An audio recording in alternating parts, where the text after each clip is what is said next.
नमस्कार, मैं Sanoj Mishra, film director हूँ, लेखक हूँ और पिछले 28-30 सालों से मुंबई में फिल्म से ही जुड़ा रहा हूँ। Assistant director, as a director 15-16 फिल्में हैं करीब मेरी। अभी लेटेस्ट मेरी 3 मार्च को फिल्म रिलीज़ हुई थी गजनवी। और जहाँ तक मैं the diary of West Bengal की बात करता हूँ, मैंने और वसीम रिजवी जी ने मिलकर इस फिल्म की प्लानिंग की 2 साल पहले से। और इन 2 सालों में मैंने बहुत सारा काम किया, रिसर्च किया और पिछले साल से हमने इसका शूट स्टार्ट किया। मैंने इस फिल्म की शूटिंग बंगाल में कभी नहीं की, जबकि मैंने बंगाल क्रिएट किया। मैंने त्रिपुरा में किया, उत्तर प्रदेश में किया, मुंबई में किया। और ये फिल्म अभी 60% कंप्लीट हो चुकी है। इस फिल्म का पहला ट्रेलर 1 महीना पहले रिलीज़ हुआ था। उस पर ही बंगाल पुलिस ने मुझ पर FIR किया है और मुझे वहाँ पर बुलाया गया है 30 तारीख को। आप इससे अंदाज़ा लगा सकते हैं कि जैसे आपने पूछा कि फिल्म पर क्या है, फिल्म में क्या है। ये फिल्म हमारी पूरी तरह से फैक्ट्स पर आधारित है। पूरी तरह से जो धरातल पर जो चीज़ें हुई हैं, जिनके सारे एविडेंस हैं, मैंने उनको लेकर के फिल्म बनाया है, प्लान किया है। और ट्रेलर रिलीज़ होने के बाद लोग किस तरह से डरे हुए हैं या परेशान हैं, अब वो मुझे परेशान करना चाह रहे हैं, मुझे डिस्टर्ब करना चाह रहे हैं ताकि फ़िल्म रुक जाए, थिएटर तक ना पहुँचे फिल्म। इसी के लिए सब साजिशें हो रही हैं। मुझे कानून पर, कोर्ट पर, जुडिशरी पर पूरा विश्वास है और मुझे उम्मीद है कि हम इन सारी प्रॉब्लम को फेस करने के बाद बहुत अच्छे तरीके से, बहुत अच्छा मैसेज लेकर, एक गुड मैसेज लेकर आप लोगों के बीच में आएंगे। आपने कहा कि कुछ लोग परेशान कर रहे हैं, कौन है वो? पुलिस है, अब उसके पीछे कौन हो सकते हैं, आप अंदाज़ा लगा लीजिए कौन हो सकते हैं लोग। अब पुलिस है जिसकी, वही लोग होंगे।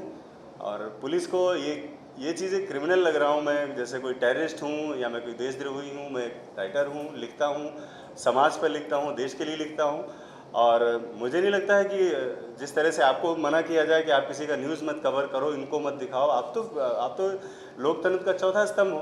तो मैं भी उसका एक पार्ट हूँ। मैं भी चाहता हूँ कि नाचने गाने वाली फिल्में भी मैंने बनाई हैं, कुछ अच्छा और भी काम करूँ जिससे देश दुनिया में थोड़ा जागृति आए, लोगों में सुधार हो, डायग्नोस्ड हो हर एक चीज़ें और लोग इसके लिए काम करें, जागृति आए।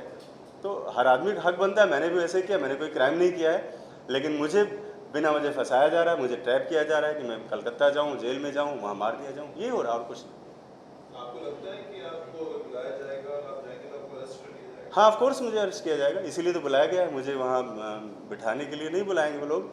और ये पूरी तैयारी है वहाँ के लोगों की, किस तरह से पनिशमेंट किया जाए मुझे। मैं अगर कोई क्रिमिनल हूँ, अगर कोर्ट मुझे कोई सज़ा देता है तो मैं उसके लिए तैयार हूँ हमेशा। अगर मैंने कोई गुनाह किया है तो उसके लिए मैं रेडी हूँ, लेकिन कानून का दुरुपयोग ना होने पाए, इसलिए आज आप लोगों के सामने हूँ कि अगर किसी तरह का कोई मिसबिहेव मेरे साथ जेल में होता है तो आपको लोगों को ये ना बताना पड़े कि आखिर इसके साथ क्या हुआ। ये चीज़ें आपके सामने रहें। सर, बंगाल विरोधी फिल्म का निर्देशन क्या है? जी। आपने बंगाल फिल्म विरोधी फिल्म का क्यों रिलीज किया? ट्रेलर तो आप जाहिर सी बात है, लोगों तक पहुंचाने के लिए अपनी बात रिलीज़ होती है।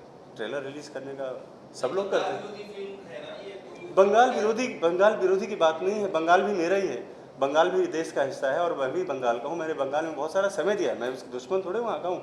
मैं समाज पर काम कर रहा हूँ, वहाँ के सोशल सिस्टम पर काम कर रहा हूँ कि लोगों को कैसे डिवाइड एंड रूल किया जा रहा है, मैं उस पर काम कर रहा हूँ। क्या बीजेपी के पक्ष में? कभी नहीं, मैं किसी पार्टी का हूँ नहीं और ना मैं कोई आइडियोलॉजी मेरी है, ना मैं किसी को अपनी विचारधारा थोपना चाहता हूँ। हाँ, लेकिन जो देश में पार्टी है, जो देश के प्रधानमंत्री हैं, गृह मंत्री हैं, मैं उनसे ज़रूर चाहूँगा कि इन चीज़ों को संज्ञान में लिया जाए ताकि फ्रीडम ऑफ स्पीच तो बची रहे। डेमोक्रेसी को बचाना भी बहुत ज़रूरी है।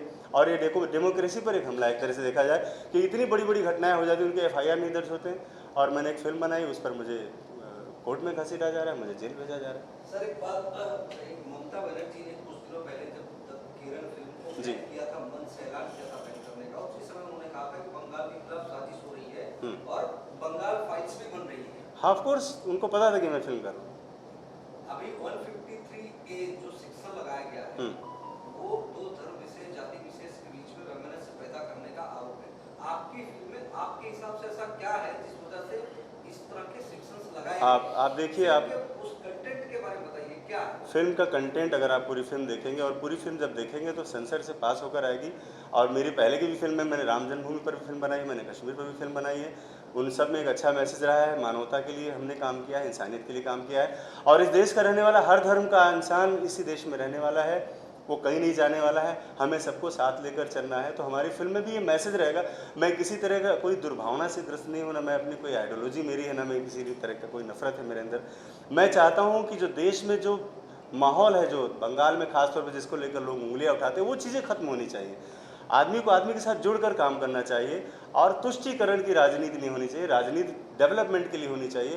बंगाल से पूरा देश एक समय चलता था, आज की तारीख में बंगाल बेरोजगार है, वहाँ से बड़ी बड़ी फैक्ट्रियाँ चली गई। क्यों चली गई? बिकॉज ऑफ रीजन, उसका पीछे पॉलिटिक्स ही रहा है। तो एक जो पॉलिटिशियन सिर्फ अपना वोट बैंक बना के वहाँ राज करना चाहते हैं, उसके बजाय आप डेवलपमेंट की बात हो, लोगों को जोड़ने की बात हो, वो मैसेज है मेरी फिल्म में। और इसके अलावा कुछ नहीं, आप फिल्म देखेंगे तो आपको खुद अंदाजा होगा। लेकिन आपने दो समाज को बांटने का साफ-साफ ये फिल्म इस तरह संदेश दिया हाँ। है मुसलमानों को आपने नहीं, बताया, देखिए, साथ में ये भी बताया है कि मुसलमानों को लोग बंगाल छोड़ गए। मेरी बात सुनिए, अगर बाहरी घुसपैठी हमारे यहाँ आते हैं, हम घुसपैठियों की बात कर रहे हैं, बाकी तो मुसलमान हमारे घर में, मैं खुद ही उनके यहाँ रहता हूँ, उसकी हम उनसे हमें क्या प्रॉब्लम? हमारे देश के लोग हैं, वो हमारा हिस्सा है वो। लेकिन बाहरी लोग जिन पर हमारा अपना, अगर हमारे देश के मुसलमानों को जो हक है वो अगर बाहरी लोग मानेंगे तो उस पर हमें बात करनी चाहिए, और मैंने की। सर ऐसे में सवाल ये है कि जी। ये फिल्म बनाना आपके जहन में कब आया? क्योंकि जब फिल्म बनाना होता है तो तैयारी होती है। मैं आपको बताऊं पूरा एक। सवाल पूरा कर लीजिए। हाँ जी। आपके जहन में पहले कब आया कि ऐसी फिल्म बनानी चाहिए और कब से वर्कआउट आपने शुरू किया था? क्या एक प्रोपेगेंडा लेकर के जैसे माहौल चल रहा है उसे देखते हुए बनाया, या फिर आपने प्लान करके प्रॉपर्ली बनाया था? तो कब प्लान किया था? देखिए, एक्चुअल में मैं पिछले दिनों करीब लॉकडाउन के आसपास में वेस्ट बंगाल गया हुआ था, और उस दौरान मेरा वहाँ पर काफ़ी लंबे समय तक रहना हुआ।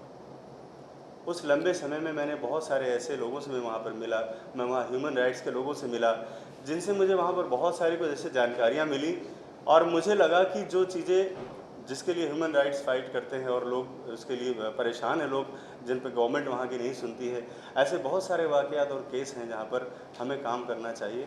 और 2-2.5 साल के आसपास हमने इसको प्लान किया, और 2 साल के बाद हमने उसको एग्जीक्यूट करना शुरू किया कि हम इस पर कुछ काम करें। और जो वहाँ के लोग थे, जो जहाँ पर जो घटनाएं हुई थी, उन लोगों से मिला, उन लोगों के बीच में गया।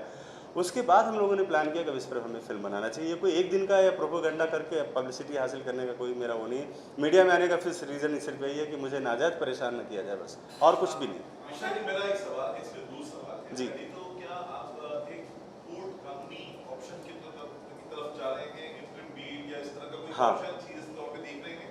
पहला सवाल। जी। दूसरा, आपकी ये फिल्म इंडस्ट्री, आप जो बाकी डायरेक्टर्स हैं, जिस तरह की पैटर्न हमने देखा, चाहे वो कश्मीर फाइल्स हो, फिर केरला को लेकर फिल्म आई, केरला स्टोरी, अब बंगाल को लेकर आई, इस पैटर्न के ऊपर सवाल खड़ा करती है खुद आपकी फिल्म इंडस्ट्री की। क्यों इस तरह की फिल्में बनाई जा रही है जो एक रूलिंग जो गवर्नमेंट है उसको अपीसमेंट के तौर पर? नहीं। 2 सवाल मेरे हैं, पहले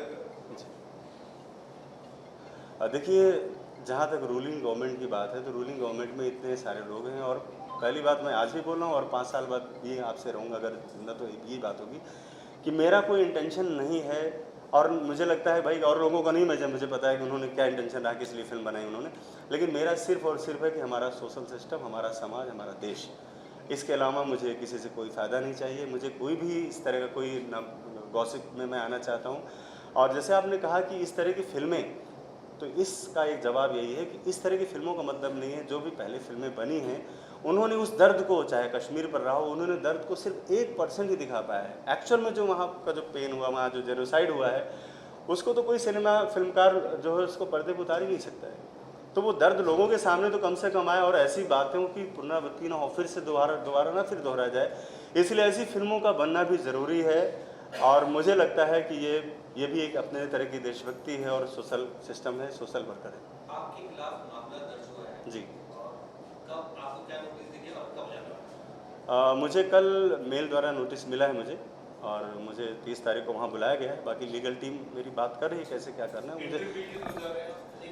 अब मैं देखता हूँ क्या हो सकता है उसमें, जो लीगल है। मुझे ज़्यादा कानूनी जानकारी तो नहीं है, लेकिन इतना है कि मुझे पहले से अंदाज़ा था कि मुझे वहाँ की पुलिस इस तरह से परेशान कर सकती है और मुझे जेल भेजा जा सकता है। वसीम रिजवी साहब से जुड़े हुए उनको भी आया है या आपको? नहीं, मुझे ही आया, अभी तक तो उनको नहीं आया, लेकिन हो सकता है भाई, वो भी फिल्म के निर्माता हैं तो उन तक भी आ सकता कब तक जाएंगे आप?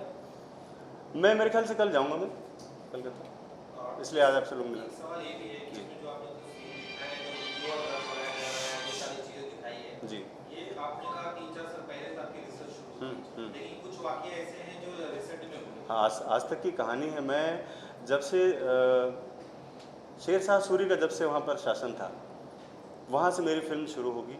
और आज तक आती है कि आज का सिस्टम कैसे हुआ, कैसे वहाँ पे अंग्रेज लोग आए, कैसे फिर कम्युनिज्म वहाँ आया, कैसे कैसे चीज़ें हुई, कैसे देश से अलग अलग थलग चला गया, एक अलग ही मेंटलिटी लेके चलता चला गया, कैसे लोगों ने वहाँ पे कंप्यूटर का विरोध किया, कैसे वहाँ पर चीज़ें पिछड़ती चली गई, जो सबसे आगे था वो सारा कुछ बहुत बारीकी से इस फिल्म में दिखाया गया है। और मैंने बहुत मुश्किल से इन सबको 2-2.25 घंटे में समेटने की कोशिश की। कल आप कहाँ जाने वाले हैं? कल आप कहाँ जाने वाले हो? मैं वेस्ट बंगाल जा रहा हूँ। सर एक सवाल ये भी है, जितेंद्र नारायण जिस तरह ममता बनर्जी को टारगेट करते हुए बता रहे हैं कि सफेद साड़ी में बैठे एक आत्मा के रोल में हिंदुओं के लिए सामने आ रही है, इसके बारे में आप क्या कहना चाहेंगे? देखिए, वो ये फिल्म में ममता जी का पहली बात तो कोई रोल नहीं है इस फिल्म में, और क्योंकि मैं ममता जी पर कोई फिल्म बनाऊंगा तो मुझे उनसे परमिशन की ज़रूरत होगी। जहाँ तक जितेंद्र नारायण जी की बात है कि वो उसमें बेल हैं कि प्रेतात्मा हो गई हैं, तो वो ममता दीदी के बारे में नहीं है। ममता दीदी का मतलब कोई कैरेक्टर भी हो सकता है फिल्म में। आप जब तक आप पूरी फिल्म नहीं देखेंगे तो आप ऐसे कैसे अंदाज़ा लगा सकते हैं कि नहीं उन्हीं के बारे में हमने इंटीमेट किया है या उन्हीं को मैंने बताया है, उन्हीं को इंडिकेट किया है। ऐसा नहीं, फिल्म में ऐसा कोई आपत्तिजनक चीज़ नहीं है जिससे लोगों को, जो भी ये फैक्ट्स हैं, सच्चाई पर आधारित film. Thank you so much, धन्यवाद, बहुत बहुत धन्यवाद आपका।